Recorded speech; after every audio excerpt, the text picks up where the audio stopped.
परमेश्वर हमारा गढ़ और शक्ति है, वो संकट में उपलब्ध महासहायक है।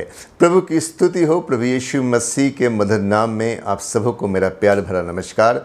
मेरी कलीसिया और दीगर कलीसियाएं भी जो आज इस वर्शिप में एक साथ एक हैं, प्रभु आप सबों को आशीषित करे।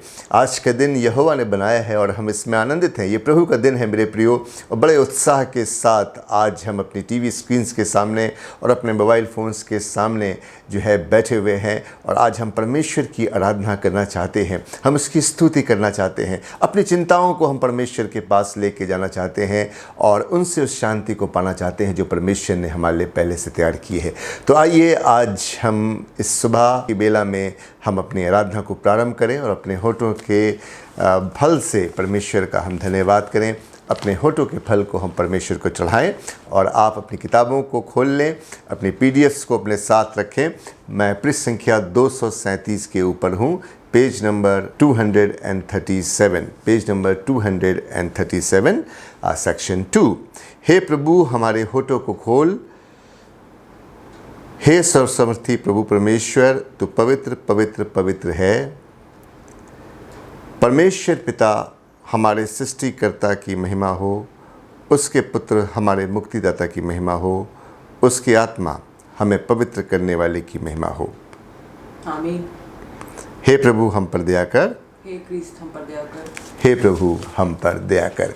आइए प्रियो, प्रभु की महिमा में एक गीत को हम गाएं, और बहुत ही सुंदर गीत है। इंग्लिश में बहुत ही सुंदर एक गीत है, rock of ages cleft for me, और उसका ये हिंदी वर्जन है, और इसको जो है एक साथ हम मिल के गाएंगे। और एक बात है जो प्रभु से कहना है कि प्रभु मैं तेरे पास आता हूँ, और मुझसे संबंधित तू सारी बातों को जानता है, क्योंकि तू ही मेरे लिए सलीब पे चढ़ा, और तू मुझसे संबंधित सारी बातों को सॉल्व कर सकता है, उनको सुलझा सकता है। तो 172 नंबर का ये गीत है, इसको एक साथ मिलकर गाएं। Him number 172।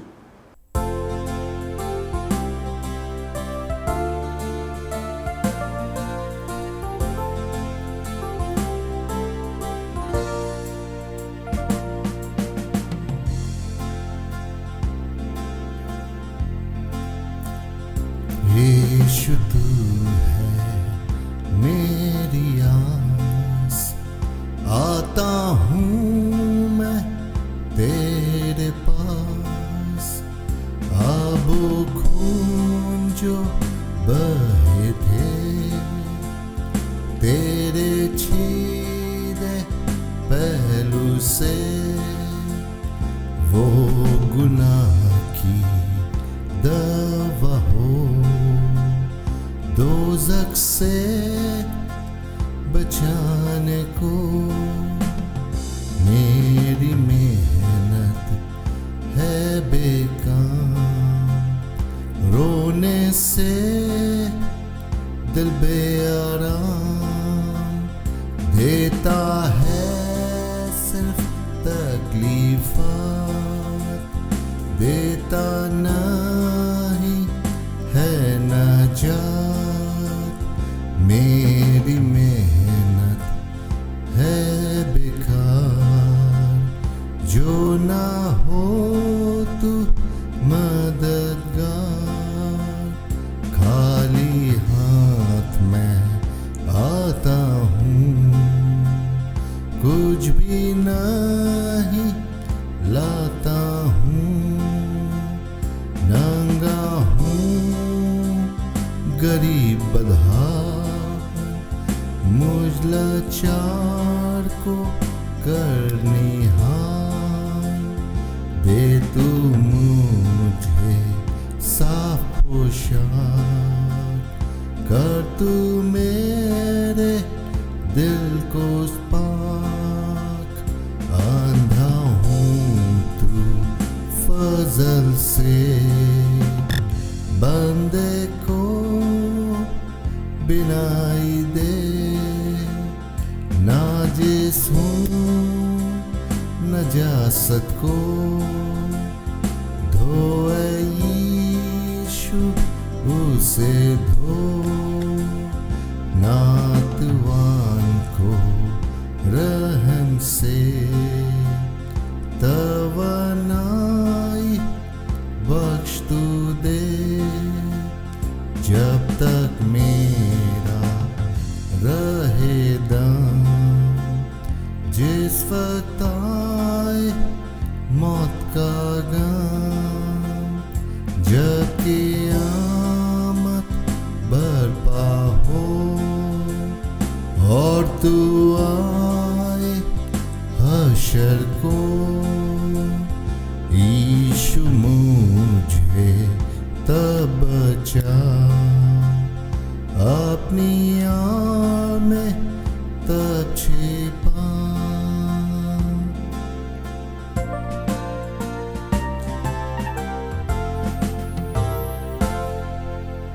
बहुत ही सुंदर गीत मेरे प्रियो।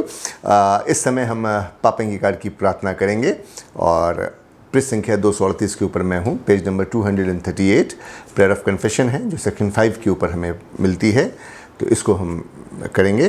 परमेश्वर ने संसार से ऐसा प्रेम किया कि उसने अपना इकलौता पुत्र यीशु ख्रीस्त दे दिया कि वो हमें पापों से बचाए, स्वर्ग में हमारे लिए निवेदन करता हो और हमें शाश्वत जीवन में पहुँचाए।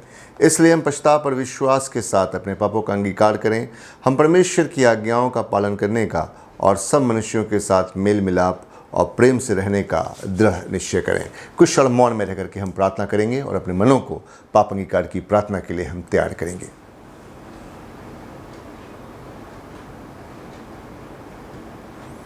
आइए एक साथ मिल करके क्रम संख्या 6 की प्रार्थना मिलकर एक साथ हम करें। हे सृष्टिमान परमेश्वर, हमारे स्वर्गिक पिता, हमने मन वचन और कर्म से तेरे विरुद्ध और अपने साथियों के विरुद्ध पाप किया है। हमने अपनी अज्ञानता और दुर्बलता के कारण और जानबूझ के भी बुराई की है और भलाई करने में असफल रहे हैं। इन सब पापों के लिए हम सचमुच में खेदित हैं और अंतःकरण से पश्चाताप करते हैं। तेरे पुत्र यीशु ख्रीस्त ने हमारे लिए अपने प्राण दिए, उसी के कारण हमने जो पाप किए हैं उनको क्षमा कर और ये वर दे कि भविष्य में हम नया जीवन पाकर सदा तेरी सेवा करें, ताकि तेरे पवित्र नाम की महिमा हो। आमीन। सृष्टिमान परमेश्वर उन सबको क्षमा करते हैं जो अपने साथियों को क्षमा करते और सच्चा पश्चाताप करते हैं। वो आप पर दया करे, आपके सब पापों को क्षमा करे, उनसे आपको छुटकारा दे और सब भले कामों में आपको स्थिर और सबल करे और शाश्वत जीवन में बनाए रखे। आमीन। परमेश्वर का धन्यवाद हो। आइए प्रियो, थोड़ा वक्त हम दुआओं में गुजारें, अपने सरों को झुकाएं और हम प्रार्थना करें।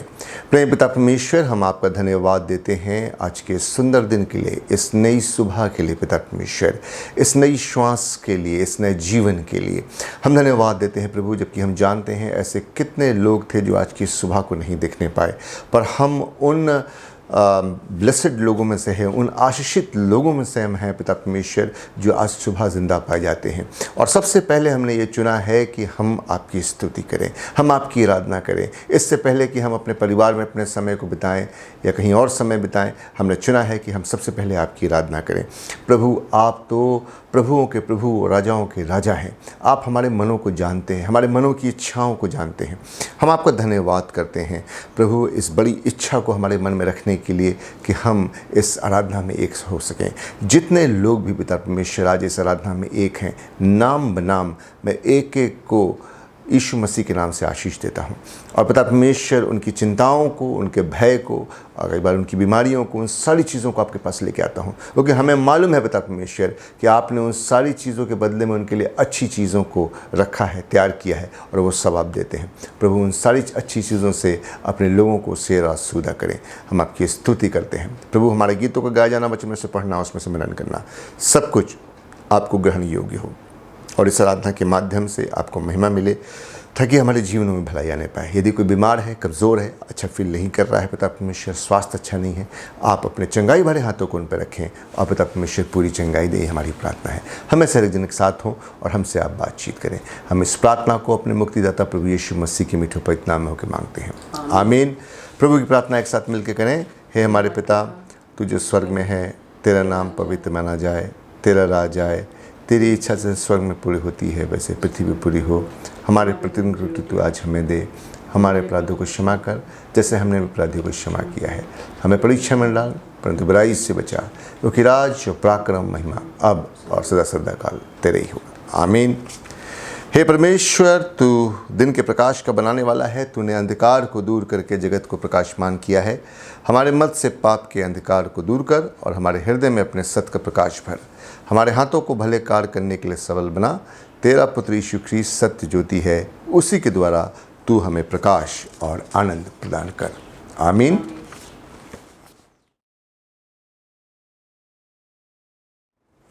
प्रियो, ये वो समय होगा जबकि हम वचन के पाठ को सुनेंगे और उससे हम अनुग्रहित होंगे।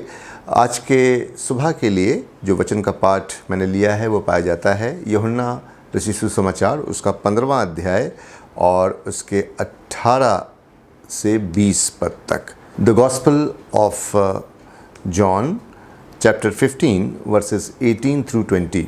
यूहन्ना रचित सुसमाचार, उसका 15वां अध्याय 18 से 20 पद। यदि संसार तुमसे बैर रखता है तो तुम जानते हो कि उसने तुमसे पहले मुझसे बैर रखा।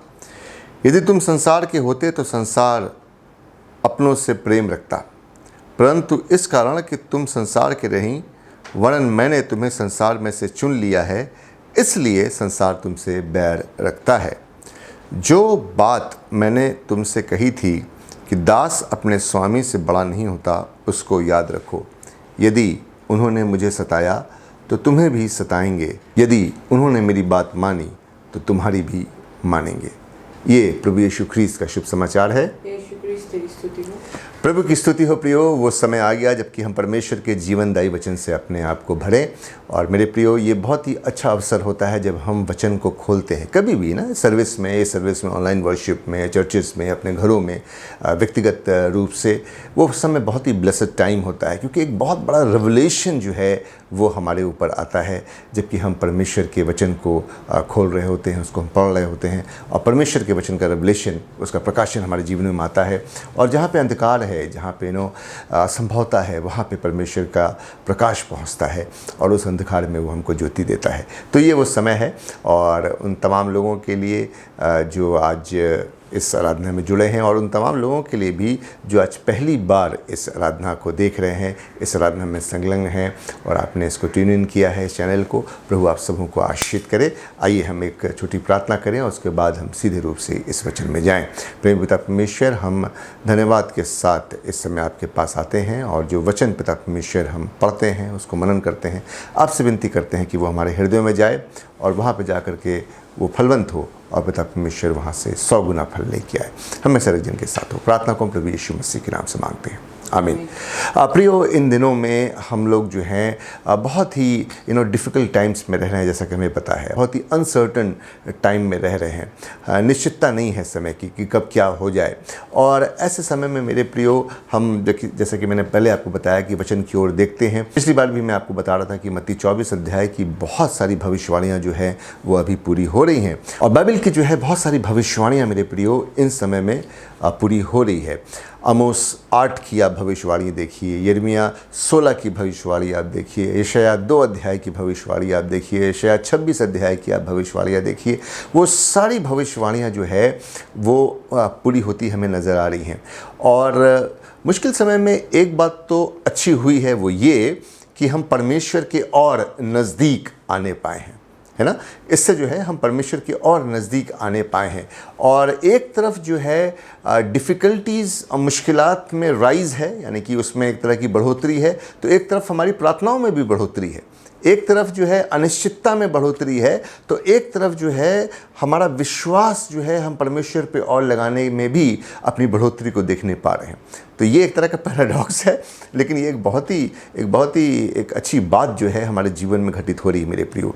आज के दिन के लिए जो है मैंने जो थीम चुना है वो आपने देखा होगा, शुरू में जब हमारी कास्टिंग आती है उसके ऊपर एक थीम आता है। थीम आज का हमारा है द इंटरनल परसिक्यूशन। तो ये जो समस्याएं हैं मेरे प्रियो, कई बार इसको हम सताव के रूप में भी देखते हैं, मुश्किलात के रूप में भी देखते हैं, सताव के रूप में भी देखते हैं, है ना, परसिक्यूशन के रूप में भी इसको हम देखते हैं। लेकिन आज का जो हमारा टॉपिक है वो इंटरनल परसिक्यूशन, थोड़ा सा मैं उसको अलग जाकर के एक अलग रेवलेशन में आपको उसको बताऊंगा। आज इसके ऊपर थोड़ा सा हम बात करना चाहते हैं। एक तरफ तो हमने बीमारियों के ऊपर और तमाम चीज़ों के ऊपर बात की है, भूकंप के ऊपर, लड़ाइयों के ऊपर पीछे काफ़ी बात की है भविष्यवाणियों के संबंध में, और आज हम बात कर रहे हैं इंटरनल परसिक्यूशन की। मुश्किलात में एक राइज है, उसमें एक बढ़ोतरी है, और उसी तरह से हमारी प्रार्थनाओं में एक बढ़ोतरी है। पर मैं आज आपसे एक और दूसरे राइज के बारे में या एक दूसरी बढ़ोतरी के बारे में बात करूंगा। आज ये बढ़ोतरी कोई नई नहीं है, ये बढ़ोतरी जब कलीसिया जहाँ से शुरू हुई, जब से शुरू हुई तब से ये बढ़ोतरी जो है हम देखते आए हैं, और तब भी ये बढ़ोतरी थी और आज भी है, और इसको हम बोलते हैं इंटरनल परसिक्यूशन। ये एक आंतरिक सताव है मेरे प्रियो। अगर आप मेरे प्रियो अर्ली चर्च हिस्ट्री को देखें तो आप पाएंगे वहाँ पे कि वहाँ पे दो तरह के सताव को आप पाएंगे, और दो तरह के सताव कैसे थे? एक सताव था एक्सटर्नल परसिक्यूशन और दूसरा था इंटरनल परसिक्यूशन। अब एक्सटर्नल परसिक्यूशन क्या था? एक्सटर्नल परसिक्यूशन ये मतलब ये कि जो बाहरी सताव आया, कलीसिया के ऊपर जो बाहरी सताव आया। बाहरी सताव के बारे में प्रभु यीशु मसीह ने मत्ती 10 अध्याय 17 से 24 पद के अंदर बहुत ही सुंदरता से बताया है कि किस तरह से लोग तुम्हें सताएंगे और तुम्हें महासभाओं में ले जाएंगे, कचहरियों में ले जाएंगे, दोष लगाएंगे। अभी का सेक्शन जो मैंने यूहन्ना 15 अध्याय से आपके सामने पढ़ा था वो भी जो है इसके बारे में बता रहा है कि किस तरह से जो है मसीह लोग सताए जाएंगे। पर आज जो हमारा विषय है मुख्य रूप से वो है आंतरिक सताव। अब ये आंतरिक सताव क्या है? आंतरिक सताव था जब कलीसिया में तमाम तरह की झूठी शिक्षाओं ने जो है वो घर कर लिया, तमाम तरह की हेरेसीज ने घर कर लिया, है ना। हेरेसी मतलब भ्रांत शिक्षा। फॉल्स टीचिंग एंड हेरेसीज या हेरिटिकल टीचिंग, दोनों में एक बहुत बड़ा फ़र्क है। फॉल्स टीचिंग तो बिल्कुल झूठी है और उसको पकड़ना बहुत आसान होता है, पर हेरिटिकल टीचिंग को या हेरेसीज को पकड़ना बहुत मुश्किल होता है, क्योंकि वो सच के इतने नज़दीक होती है कि व्यक्ति लोग कन्फ्यूज़ हो जाते हैं। वो कई बार लगता है कि हाँ ऐसा हुआ होगा, ऐसा बिल्कुल हुआ होगा।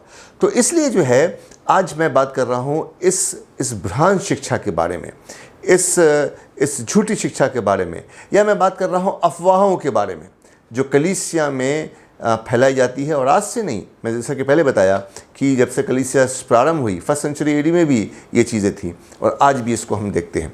और भ्रांत शिक्षाओं में बहुत सारी भ्रांत शिक्षाएँ आई मेरे प्रियो, बहुत सारे नाम हैं उन भ्रांत शिक्षाओं के। यदि आपने सुना भी होगा, चर्च में शायद इसको बताया भी है मैंने आपको, एक भ्रांत शिक्षा थी जिसको हम मोंटानिज्म के नाम से जानते थे। मोनास्टिसिज्म नहीं, मोंटानिज्म, राइट, मोंटानिज्म, मैं बात कर रहा हूँ मोंटानिज्म की। तो मोंटानिज्म एक भ्रांत शिक्षा थी। एक बहुत बड़ी भ्रांत शिक्षा हुई जिसको बोलते हैं ग्नोस्टिसिज्म।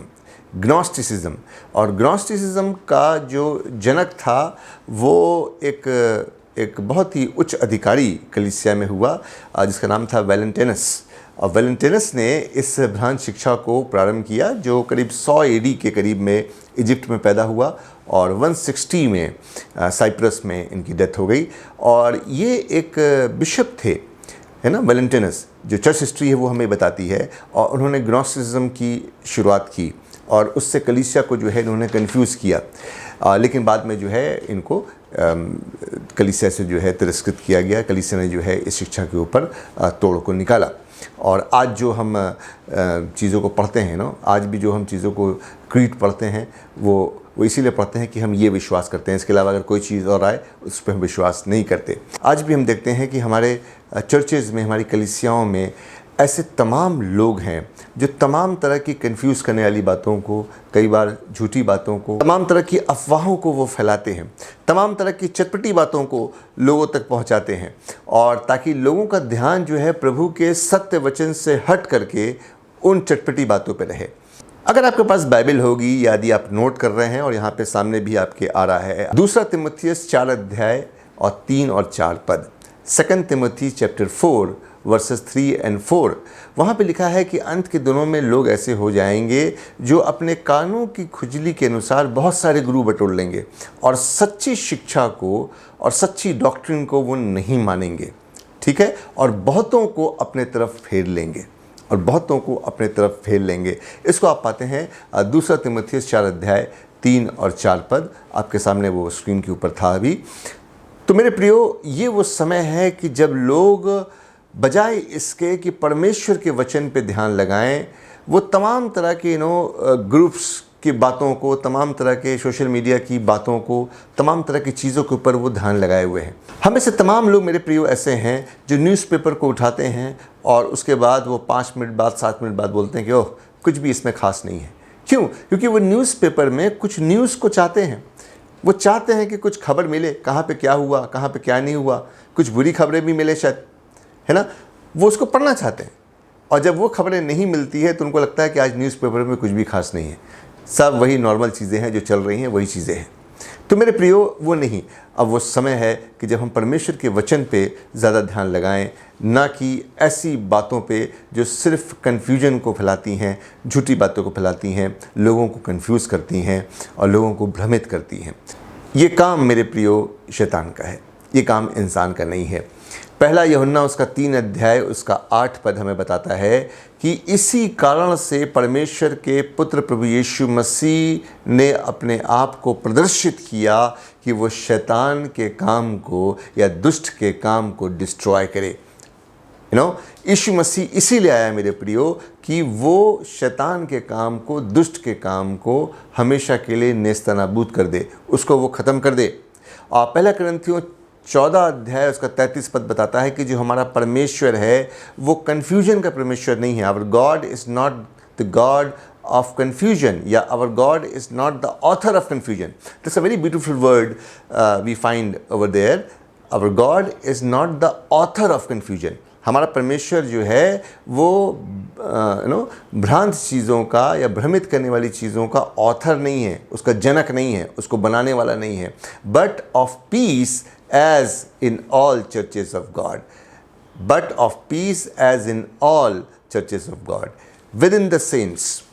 ये उसका मतलब है मेरे प्रियो कि हमारा परमेश्वर जो है वो कन्फ्यूजन का परमेश्वर नहीं है। यहाँ पे जो पीस शब्द आया है, इसको आप बोल सकते हैं क्वाइट एंड रेस्टफुल माइंड, है ना। जब हम पीस की बात करते हैं उसका मतलब क्या है?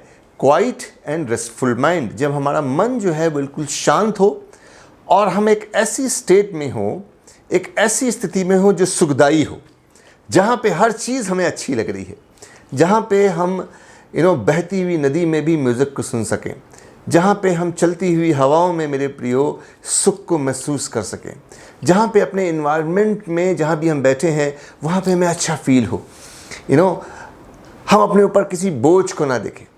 ये इस काम को करने के लिए प्रभु यीशु मसीह आया कि वो हमें एक ऐसा मन दे जो क्वाइट हो, जो शांत हो, उसमें युद्ध ना हो, उसमें लड़ाई ना चल रही हो, मन शांत हो, और क्या हो कि मन जो है वो सुखदाई हो, हर चीज़ में वो सुख को देखे, उसको अच्छा फील हो, उसको अच्छा फील हो। तो इसलिए प्रभु यीशु मसीह आया और वो हमें सारी ट्रबल से और सारी कन्फ्यूजन से बाहर निकालने के लिए आया मेरे प्रियो। इन दिनों में जबकि चर्चेस में, जैसे कि मैंने पहले बताया कि हम परमेश्वर के और नज़दीक आए हैं और परमेश्वर पर और विश्वास कर रहे हैं, ऐसी कन्फ्यूजन्स भी बहुत बढ़ गई हैं जो तमाम तरह के सोशल प्लेटफॉर्म्स के ऊपर हमें दिखाई देती हैं। और मेरा आपसे यही कहना है कि आप इनको पहचान लोगे, आप इन लोगों को पहचान लोगे। इसमें इंटरेस्ट नहीं दिखाना है, इसमें रुचि नहीं दिखानी है, बल्कि आप इनको पहचानो। आप परमेश्वर से स्पिरिट ऑफ डिसर्नमेंट को मांगो, है ना, आत्माओं की परख को मांगो, और आप ज़रूर ऐसे लोगों को आप पहचानने पाओगे।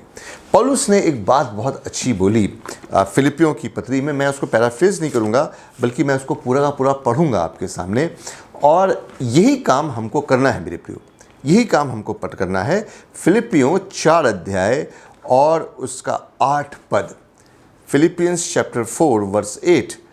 इसलिए हे भाइयों, है ना, किससे बोल रहा है? चर्च से बोल रहा है, कलीसिया से। इसलिए हे भाइयों, जो जो बातें सत्य हैं और जो जो बातें आदरणीय हैं और जो जो बातें उचित हैं और जो जो बातें पवित्र हैं और जो जो बातें सुहावनी हैं और जो जो बातें मनभावनी हैं, अर्थात जो भी सद्गुण और प्रशंसा की बातें हैं, उन पर ध्यान लगाया करो, है ना। जो जो बातें अच्छी हैं, मन भावनी हैं, एक दूसरे को उठाती हैं, एक दूसरे के लिए प्रार्थना करती हैं, एक दूसरे को उत्साहित करती हैं, उन बातों के ऊपर मन लगाया करो, बाकी और चीज़ों के ऊपर नहीं। ऐसे तमाम लोग कलीसिया में प्रवेश कर गए हैं मेरे प्रियो, जो लोगों को कंफ्यूज करेंगे।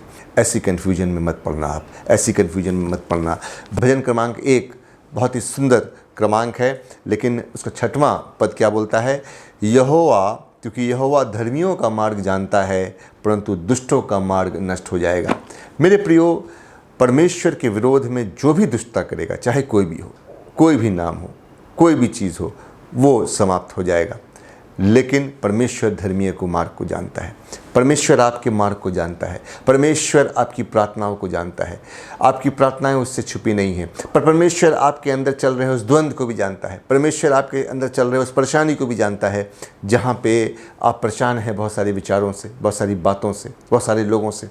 मेरी प्रार्थना ये है मेरे प्रियो कि परमेश्वर जो है वो आपको एक सुखदाई और शांत मन दे और ऐसी आत्माओं की परख दे, ऐसी आत्माओं को पहचानें, उन पर ध्यान न लगाएं, परमेश्वर के वचन पे ध्यान लगाएं। और जो वचन मैंने आपको दिया फिलिपियों 4:8 पद, कि जो जो चीज़ें सुखदाई हैं, अच्छी हैं, भली हैं, प्रशंसनीय हैं, प्रार्थना से भरी हुई है, एक दूसरे को उठाने वाली है, उन चीज़ के ऊपर ध्यान लगाएं और आप खुद आशीषित होंगे। आपका मन शांत होगा, आपका हृदय शांत होगा, आपके परिवार शांत होंगे, आप परमेश्वर की आशीष में बने रहेंगे। न्याय का काम परमेश्वर का है। ऐसे सारी चीज़ों को, ऐसे सारे डिस्करेजमेंट को आप परमेश्वर के हाथ में सौंप दें। यदि किसी के भी वजह से आपको कोई डिस्करेजमेंट आता है, उसको परमेश्वर के हाथ में सौंप दें और उससे वो शांति पाएं जो सारी बातों में सबसे ऊपर है, जो सारी बातों से आपको निकालती है। तो मेरे प्रियो, इस सप्ताह में आप ज़रूर इस वचन पे मनन कीजिएगा। फिलिपियों 4:8 पद, ये आपका एक छोटा होमवर्क है और इसके ऊपर मनन कीजिए और खोजिए कि वो कौन सी बातें हैं जो प्रशंसनीय हैं, वो कौन सी बातें हैं जो आदरणीय हैं, वो कौन सी बातें हैं जो सुहावनी हैं, वो कौन सी बातें हैं जो मनभावनी हैं। तो इस हफ्ते हम सब लोग इसके ऊपर मनन करेंगे और परमेश्वर का आत्मा आपको देगा और आप उस पर चलेंगे और आप एक बहुत बड़े चेंज को, एक बहुत बड़े बदलाव को अपने जीवन में देखने पाएंगे। और ये बदलाव जो है आपको एक कदम और आगे परमेश्वर की बातों में लेके जाएगा। उसका सुख, उसकी शांति और उसकी प्रेरणा, उसकी सुरक्षा और उसका आनंद आपके जीवन में बना रहे, ये मेरी प्रार्थना है। आइए हम प्रार्थना करें।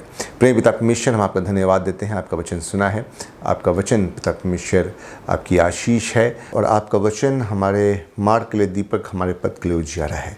हमें हर तरह की कन्फ्यूजन से पिता परमेश्वर, भ्रांति से निकालने के लिए आप आए, शैतान के कामों को तोड़ने के लिए हमारे जीवनों में आए। होने दे पिता परमेश्वर, शैतान काम हमारे जीवनों से टूटें और हम ज़्यादा से ज़्यादा दूसरी चीज़ों पर मन लगाने के बजाय आपके वचन पर मन लगाएं। आज कलीसिया में ऐसे तमाम लोग हैं जो बजाय इसके कि वचन की अच्छी बातों से लोगों को उत्साहित करें, वो कन्फ्यूजन से लोगों को भर रहे हैं, तमाम तरह की भ्रांत चीज़ों से लोगों को भर रहे हैं। प्रभु होने दें कि तमाम भ्रांत चीज़ें हमारे अंदर से दूर हों, आपका राज्य स्थापित हो, शैतान का राज्य टूटने पाए। इस वचन को अपने हृदयों पे हम आश्रित करते हैं। प्रार्थना को प्रभु यीशु मसीह के नाम से मांगते हैं, आमीन। आमीन। अच्छी बात है प्रियो, हम इस समय प्रभु की महिमा में एक गीत को गाएंगे और गीत की संख्या है 323। क्या तुम यीशु के पास गए कि ये दिल हुए पाक। तो बहुत ही सुंदर ये गीत है मेरे प्रियो और कंट्री वेस्टर्न स्टाइल में जो है इसको मैंने बजाया है और इसको मैंने ऐसे प्रोग्राम किया है। तो आई होप कि आप सब लोग इसमें आनंदित होंगे और एक आशीष का कारण होगा।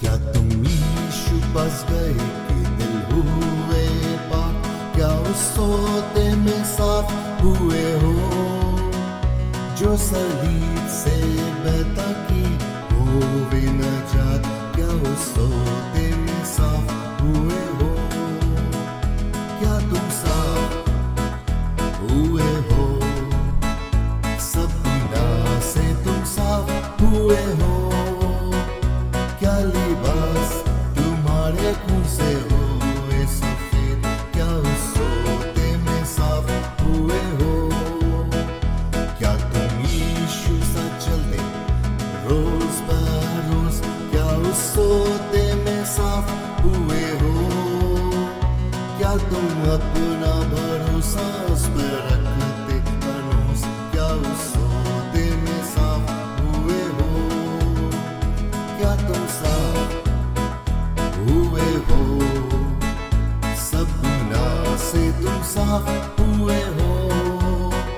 क्या लिबास तुम्हारे खून से हुए सफेद, क्या उस सोते में साफ हुए हो?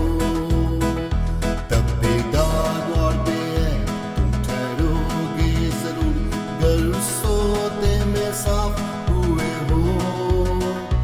और आसमानी जलाल में तुम रहोगे जरूर, कि उस सोते में साफ हुए हो। क्या तुम साफ हुए हो? सब गुनाह से तुम साफ हुए हो? क्या लिबास तुम्हारे खून से हुए सफेद, क्या उस सोते में साफ हुए हो?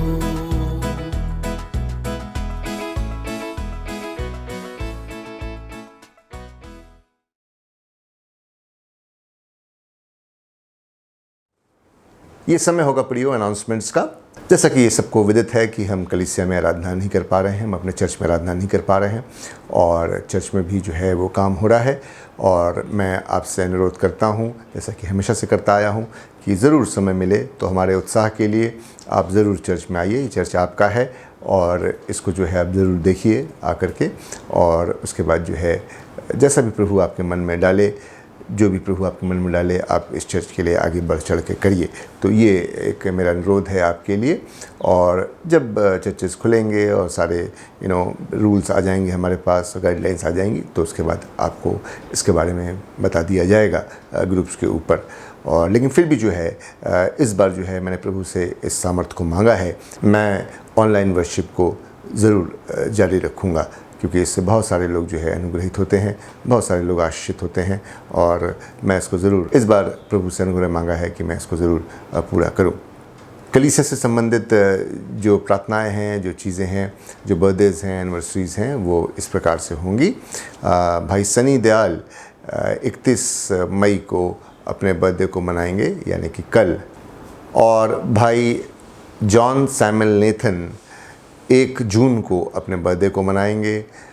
फिर हमारे बुज़ुर्ग मिस्टर जोएल स्वरूप मसीह जी 2 जून को अपने बर्थडे को मनाएंगे, और मिस्टर हरिंदर कुमार 3 जून को अपने बर्थडे को मनाएंगे। तो आप सब लोग जो अपने बर्थडेज़ को मना रहे हैं, मेरी बहुत बहुत शुभकामना आपके साथ है। मैं प्रार्थना में आपको याद करता हूँ, और आज भी आपके लिए प्रार्थना करूँगा।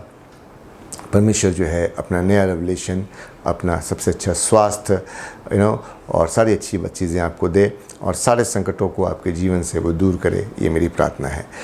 उसके साथ ही साथ हम प्रार्थना करते हैं 4 जून को मिसेस स्नेहलता एंड मिस्टर बंसदेव जी, ये लोग अपनी मैरिज एनिवर्सरी को मना रहे हैं। तो बहुत बहुत शुभकामना, आपका जोड़ा सलामत रहे, और आपके दोनों बच्चे, दोनों बेटों को भी मैं आशीष देता हूँ। आपके कामों को, भाई बंसदेव को उनके विद्यालय के काम में, सिस्टर स्नेहलता को उनके हॉस्पिटल के काम में, आप सब लोग बहुत आशीषित रहें। और मेरी बधाई जो है आपको उस दिन भी मिलेगी, और अभी मैं आपके लिए प्रार्थना करूंगा। साथ ही साथ में हम कुछ प्रेयर रिक्वेस्ट हैं मेरे पास, मेरे प्रियो, जिसको हम करेंगे। हमारे जो केयर टेकर हैं नीलू भैया, मिस्टर नील कमल चरण, उनकी वाइफ को पैरालिसिस अटैक हुआ है, उनके लिए जो है हम प्रार्थना करेंगे ना। उनको हार्ट का भी प्रॉब्लम है, तो उनको अपनी प्रार्थनाओं में हम याद रखें। उसके साथ ही साथ हमारे जो सेंट मेरी चर्च के केयर टेकर हैं मिस्टर मलिक, उनका बेटा फ्राइडे को गिर गया छत से, ठीक है, बड़ा लड़का है वो गिर गया, तो उसको चोट लगी, उसको ब्रेन हेमरेज हुआ है। तो उस बच्चे के लिए भी हम प्रार्थना करेंगे। तो उसको लखनऊ लेके गए हैं, और डॉक्टर्स जो हैं उसका इलाज कर रहे हैं, और उस बच्चे के लिए भी हम प्रार्थना करेंगे। आशु उसका नाम है, तो आशु मलिक के लिए हम प्रार्थना करेंगे। हम धन्यवाद देते हैं मिस्टर ER विक्टर के लिए, तो विक्टर मार्ट साहब के लिए काफ़ी उनको ब्लीडिंग की समस्या थी नाक से, और वो अब सब कुछ ठीक हुई है, और परमेश्वर ने जो है उनको चंगाई दी है। जो भी मेडिकेशन चल रही है उसके नुकसान से वो दूर करे, प्रभु आपको फ़ायदों से मामूर करे, ये हमारी प्रार्थना है। धर्मियों पे बहुत सारी मुसीबतें आती हैं, लेकिन परमेश्वर उन सब से उनको बाहर निकालता है। है ना। तो इसलिए जो है परमेश्वर आपके प्रति बहुत अच्छा रहा है, हम बहुत धन्यवाद देते हैं। और 6 तारीख के बाद से उनको कोई भी ब्लीडिंग नहीं हुई, उसके पहले बहुत सारी उनको समस्या थी, तो परमेश्वर बहुत आशीष दे। तो आइए इन सारे विषयों के बारे में हम प्रार्थना करेंगे, अपने चर्च के लिए भी हम प्रार्थना करेंगे, और परमेश्वर जो है वो इन सब चीज़ों में इंटरवीन करे, लोगों को आशीषित करे, और आप सब के ऊपर जो है अपनी रहमत के हाथ को फैलाए रखें। आइए हम प्रार्थना करें। प्रेम पिता परमेश्वर, हम आपका धन्यवाद देते हैं आपके पिता परमेश्वर भवन के लिए, आपकी कलीसिया के लिए। सबसे पहले आपकी कलीसिया के लिए पिता परमेश्वर, एक जीवित कलीसिया, आपसे प्रेम करने वाली कलीसिया, प्रभु आपका स्तुति हो। हम धन्यवाद देते हैं पिता परमेश्वर लालगढ़ जी की कलीसिया, सेंट मेरीज की कलीसिया और दीगर जितनी भी कलीसियाएँ आज पिता परमेश्वर जुड़ी हैं इस जगह से और इस चैनल से, उन सबों को पिता परमेश्वर आपके नाम से हम आशीषित करते हैं। प्रभु हर एक के साथ हो, हर एक को पिता परमेश्वर आशीषित करें, और ऐसे ही वचन की भूख और प्यास इनके अंदर बना कर रखें। सारे लोगों की ज़रूरतों को आप पूरा करें, यदि कोई बीमार है उसको आप चंगाई दें। पिता परमेश्वर कलीसिया में जो चर्च का जो बिल्डिंग का काम है पिता परमेश्वर वो भी प्रभु जल्दी से पूरा हो जाए, और हम पिता परमेश्वर जल्दी जब कोरोना ख़त्म हो, प्रभु आपसे ये भी प्रार्थना करते हैं कि आप कोरोना को भी पिता परमेश्वर ख़त्म कर दें, इस बीमारी को, ताकि सब चीज़ें नॉर्मलाइज होने पाएँ और पिता परमेश्वर हम नॉर्मल तरीके से पिता परमेश्वर आराधना करने पाएँ। ये हमारी प्रार्थना है आपसे। हर एक चीज़ को आपके हाथों में हम सौंपते हैं प्रभु। मैं प्रार्थना करता हूँ पिता परमेश्वर मिस्टर सनी दयाल के लिए, मिस्टर जॉन निथन के लिए, मिस्टर जुएल स्वरूप मसीह के लिए, मिस्टर हरिंद्र कुमार के लिए। प्रभु ये लोग अपने बर्थडेज को मनाएंगे इस वीक में, प्रभु आप सबके साथ हों और खूब अच्छी तरह से अपने बर्थडेज को मनाएं, और होने दें पिता परमेश्वर कि एक नया रेवोल्यूशन में, एक नई तरह से पिता परमेश्वर ये आपको जानने पाएँ और उसमें अनुग्रहित होने पाएँ। आप इनको आशीष दें और पिता परमेश्वर खूब इनको आगे बढ़ाएं और हर शैतान की योजना से दूर रखें। मैं प्रार्थना करता हूँ मिसेस स्नेहलता एंड मिस्टर बंसदेव जी के लिए, जो अपनी मैरिज एनिवर्सरी को 4 जून को मनाएंगे। प्रभु इतने वर्ष आपने विवाह के इनको दिए, पति पत्नी के रूप में आपने आशीषित किया और यहाँ तक संभाला है। हम धन्यवाद देते हैं दोनों के कामों को पिता परमेश्वर, आपने आशीषित किया है, दोनों को अच्छी जगह प्लेस किया है। प्रभु इसी तरह से विवाहित जोड़े के रूप में ये साल दर साल अपनी एनिवर्सरी को मनाते जाएं और आपको धन्यवाद देते जाएं, आपकी स्तुति करते जाएं। पिता परमेश्वर हर तरह के रोग से, हर तरह की शैतान की योजना से उनको बचाएं। दोनों बच्चों को, दोनों इनके बेटों को भी आपके नाम से हम आशीषित करते हैं। जो सबसे अच्छी योजना आपके पास इनके जीवन के लिए है वो आप इनके जीवन में ज़रूर पूरा करें, ये हमारी प्रार्थना है। पिता परमेश्वर हम प्रार्थना करते हैं नीलू भैया की पत्नी के लिए, जिनको पैरालिसिस का अटैक हुआ और हार्ट की भी प्रॉब्लम है। प्रभु आप उस बहन पे अपने हाथों को फैलाएं, उसको चंगाई दें, पूरी तरह से चंगाई दें पिता परमेश्वर, और प्रभु वो स्वस्थ हो जाएं और पिता परमेश्वर आपकी महिमा करने पाएँ। नीलू भैया के साथ उनके भी स्वास्थ्य के साथ हो पिता परमेश्वर। आशु के लिए प्रार्थना करते हैं, आशु मलिक के लिए तेलियाबाग में। प्रभु आप उस बच्चे के साथ हो, आपने उसकी जान को बख्शा है, बचा लिया है पिता परमेश्वर, पर जो उसका इलाज चल रहा है वो अच्छी तरह से पूरा हो और पिता परमेश्वर वो आप में चंगाई पाने पाई, हमारी प्रार्थना है। और प्रभु हर खतरे की बात से उसको आप बचाएं पिता परमेश्वर। हम मिस्टर ER विक्टर के लिए धन्यवाद देते हैं, धन्यवाद की प्रार्थना है क्योंकि आपने उनको चंगाई दी है और बहुत समय से कोई उनको नाक से ब्लीडिंग नहीं हुई है। प्रभु आप उस चंगाई में उनको बना कर रखें, ये हमारी प्रार्थना है। प्रभु हर एक जन के साथ हों, हमारी कलीसिया के हर एक बीमार यदि कोई है, कमज़ोर है, आप अपने हाथों को फैलाएं, चंगाई दें, हर तरह के डर को दूर करें। प्रभु हमारे देश में हमारे प्रधानमंत्री, हमारे राष्ट्रपति जी, हमारे मुख्यमंत्री, हमारे DM साहब, पुलिस प्रशासन सबके साथ हों पिता परमेश्वर। बहुत ही अच्छी तरह से कोरोना से वो निपटने का प्रयत्न कर रहे हैं और कर भी रहे हैं। लोगों को सद्बुद्धि दें कि वो किस तरह से अपने जीवन को जिएं, किस तरह से अपने जीवन को चलाएं, ताकि ये बीमारी पूरी तरह से हमारे देश से दूर होने पाए। हमारे देश पे आप अपनी दया करें, हम में से हर एक जन के साथ हो, हमारे परिवारों के साथ हो। प्रभु हमारे परिवार के साथ भी हूँ एज अ पासबान के रूप में। प्रभु एक बड़ी जिम्मेवारी है, होने दे पिता परमेश्वर की जिम्मेवारी को अच्छी तरह से निभा सकें। हर शैतानी योजना को, हर शैतानी बात को, हर शैतानी प्लान्स को यीशु मसीह के नाम से हम नेस्तनाबूद करते हैं। और लालगढ़ जी की कलीसिया, सेंट मेरीज की कलीसिया और दीगर सारी कलीसियाँ जो भी देख रही हैं, हमारे जीवनों को आपके लहू में हम ढांपते हैं और इस प्रार्थना को हम अपने मुक्तिदाता प्रभु यीशु मसीह के मीठे पवित्र नाम होकर मांगते हैं, आमीन। हम अपने विश्वास वचन को बोलेंगे प्रियो, जो हम पाते हैं पृष्ठ संख्या 247 के ऊपर। प्रेरितों का विश्वास वचन है। आइए इसको एक साथ हम मिल करके बोलें। आप उसको निकाल लें, मैं इंतज़ार करता हूँ। पृष्ठ संख्या 247, पेज नंबर 247। मैं सृष्टिमान पिता, स्वर्ग पृथ्वी के सृष्टिकर्ता परमेश्वर पर विश्वास करता हूँ। मैं उसके इकलौते पुत्र हमारे प्रभु यीशु ख्रीस्त पर विश्वास करता हूँ। वो पवित्र आत्मा की सामर्थ्य से गर्म आया और कुमारी मरियम से जन्मा। उसने पुंतियुस पिलातुस के शासन में दुख भोगा, वो क्रूस पे चढ़ाया गया, मारा उगाड़ा गया और मृतकों के लोक में उतरा। तीसरे दिन वो जी उठा, वो स्वर्ग पर चढ़ गया और पिता के दाहिनी ओर विराजमान है। वो जीवते और मृतकों का न्याय करने को फिर आएगा। मैं पवित्र आत्मा पर, पवित्र सल्लों की कलीसिया पर, संतों की संगति, पापों की क्षमा, देह के पुनरुत्थान और अनंत जीवन पर विश्वास करता हूँ। आमीन। अच्छी बात है प्रियो, प्रभु का धन्यवाद एक बार फिर से कि आप इस आराधना के साथ जुड़े। और मैं बहुत धन्यवादित हूँ आपके सारे कमेंट्स के लिए, आपके लाइक्स के लिए। और जब आप लिखते हैं तो अच्छा लगता है और आप उसको शेयर भी करते हैं। मैंने देखा है कि बहुत सारे लोग शेयर करते हैं। बिल्कुल शेयर कीजिए, सब्सक्राइब कीजिए। और अभी तक देखने वाले 100% हैं, पर 70% लोगों ने ही सब्सक्राइब किया है। तो सब्सक्रिप्शन बढ़ाइए, सब्सक्राइब इसको कीजिए और चैनल को सपोर्ट कीजिए और इसके लिए प्रार्थना कीजिए। सबसे इम्पोर्टेंट तो है प्रार्थना, इसके लिए प्रार्थना कीजिए और इसको सपोर्ट कीजिए और आगे बढ़िए। परमेश्वर आपको बहुत आशीषित करे इस चैनल के माध्यम से। और ये एक सेवकाई है जो मैंने अपने कांधों पे ली है और इस तरीके से हम इसको आगे करेंगे ऐसा मुझे नहीं मालूम था, लेकिन ये परमेश्वर की तरफ से है और ये परमेश्वर की योजना है और ये हमें बहुत ही सुख देती है। तो प्लीज़ आप चैनल को सब्सक्राइब कीजिए, लाइक कीजिए, शेयर कीजिए और इस मिनिस्ट्री में आप मेरे साथ एक होइए। ठीक है, ज़रूर सब कुछ मैं कर रहा हूँ अभी, लेकिन जब आप चैनल को सब्सक्राइब करते हैं, उसको शेयर करते हैं, तो इस मिनिस्ट्री में आप भी अपने हाथ को लगाते हैं। ठीक है, आप भी अपने हाथ को लगाते हैं और प्रभु की आशीष आप तक भी पहुंचती है। तो आप ज़रूर उसको करें और सब्सक्राइब नहीं किया है तो ज़रूर सब्सक्राइब करें, सब्सक्रिप्शन बढ़ाइए। करीब 30% लोग और हैं जिन्होंने सब्सक्राइब नहीं किया है, तो कृपया उसको बढ़ाइए। तो प्रभु आप सबों को आशीषित करे। अब वो समय है कि जब हम आगे अब हम अपने परिवारों में जाएंगे और परिवारों में बच्चों के साथ और पत्नियों के साथ और माता पिता के साथ एंजॉय करेंगे। शायद अच्छे फूड को एंजॉय करेंगे, अच्छे खाने को एंजॉय करेंगे, अच्छी फेलोशिप को हम एंजॉय करेंगे। तो प्रभु जो है आप सबों को आशीषित करे। और मेरा वो वचन याद रखिएगा जो मैंने बोला है फिलिपियों की पुस्तक से, और फिलिपियों 4 अध्याय 8 पद, उस पर जो है इस हफ्ते में हमें मनन करना है। तो ये हमारा होमवर्क है। ठीक है, तो आइए आशीर्वचन के साथ हम यहाँ से विदा हों। और परमेश्वर की शांति जो सारी समझ से परे है, परमेश्वर के उसके पुत्र हमारे प्रभु यीशु ख्रीस्त के ज्ञान और प्रेम में आपके हृदय उसके विचारों को सुरक्षित रखे। अब शक्तिमान परमेश्वर पिता पुत्र पवित्र आत्मा की आशीष आप पर हो, आपके परिवारों पे हो, बच्चों पे हो, बुजुर्गों पे हो, आपके कामकाज, बिजनेस और आपके जॉब्स के ऊपर हो, आपके पैसे कौड़ी के ऊपर, आपके स्वास्थ्य के ऊपर हो और हमेशा से लेकर हमेशा तक होती रहे। शांति से पूर्ण होकर जाए, प्रभु से प्रेम करें और उसकी सेवा करें, ख्रीस्त यीशु के नाम में आमीन। जय मसीह की।